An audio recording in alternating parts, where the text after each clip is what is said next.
Is it overkill to remind everybody that we chose Jigglypuff? God, I'm so already tired. We're checking out those weird new Pokemon on today's Nerdist News. Last night, the internet was left scratching its collective head when some authentic-looking but super silly Pokemon from the upcoming Sun and Moon game leaked on YouTube. The video showed off a variety of Pokemon in all shapes and sizes, but most notably, the new lineup was, well, kinda weird and goofy. While many rushed to defend the pocket monsters, most were convinced they were too ridiculous to be true, as some of them were even sillier than poor Poplio. But before a full-on civil war could break out between truthers and deniers, the Pokemon Company released an official new trailer this morning, proving that the leak was, in fact, legit. Yay! Yep. Those Pokemonsters are the real deal. Now, we know what you guys are thinking. How could they be any worse than Poplio, right? Wrong. We were all so very, very wrong. So let's rank the new 7 Pokemon from cutest to weirdest. Kicking it off with the absolute cutest, we're talking Eevee status with a hopeful Lillipup-style evolution, kind of cute. Cutiefly, it's even in the name. This flying fairy-type Pokemon looks like a firefly hummingbird with tiny angel eyes and a cowlick to boot. In the clip, we see Cutiefly fighting El Pancham, a scrappy little panda, so Cutiefly earns a solid 10 out of 10 Pikachus. Next on the adorable spectrum is the electric steel Pokemon Togedemaru, or Togedemaru. I'm unsure. His body shape and patterns make him look like a distant cousin to everyone's favorite original, Pikachu. Part hedgehog, part angel, Togedemaru gets a solid 9 out of 10 Pikas. Next up is Chargebug, who kind of looks like the Ninja Turtle van. There's not much to say about it outside of the fact that he's a square peg that's a bug electric type. Definitely starting to transition from cute to weird. 5 out of 10 Pikas with the award for most likely to develop a body image complex. Seriously, he's a storage pod with spikes. Next on our list is Vikavolt, who actually looks kind of cool. Another electric bug. Vikavolt looks like an angry beetle with a set of chompers that can utilize a move called Zap Cannon.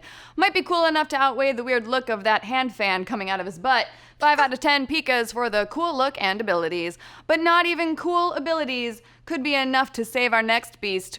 We're sure Tapu Koko will have some badass moves as an electric fairy type. However, the body type of this Pokemon looks more like the creators had a bunch of leftover parts after designing the rest of the bug type Pokemon, leaving Tapu Koko looking more like Sun and Moon's very own Frankenstein's monster.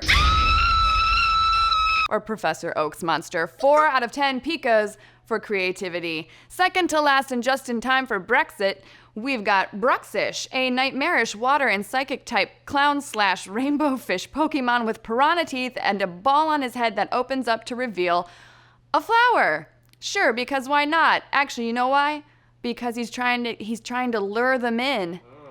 As like, oh, that's a safe little flower. Yeah. And then wham! It's like a Venus flytrap. Yeah, he's like a up anglerfish, because anglerfish aren't up enough. All right, anyway, this 99-cent store version of Finding Dory comes complete with side-eye and a few actually cool moves, but still, anyone else wishing they had Poplio right about now? 1 Pika out of 10. And finally, we saved the best worst for last in the form of Drampa, which can only be described as the love child of an elderly dog, and somehow both flying dragon Pokemon Altaria and flying water beast Gyarados. This normal dragon-type horror comes complete with dead eyes and a move called Frenzy, most likely to turn on its owner due to a long history of inbreeding and dragon fighting.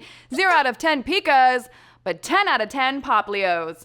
Now, even though this might be looking more like a reject pile of Pokemon past, we can all agree they're gonna be super fun to play with, and these are just their first forms. They could always evolve into better or worse versions of themselves. But what do you guys think? Are you guys excited to see these new Pokemon in action come November? Who's already getting started on their Bruxish Dory fanfic? Who are your favorites of the new crop? Let's discuss. Kyle. Yes.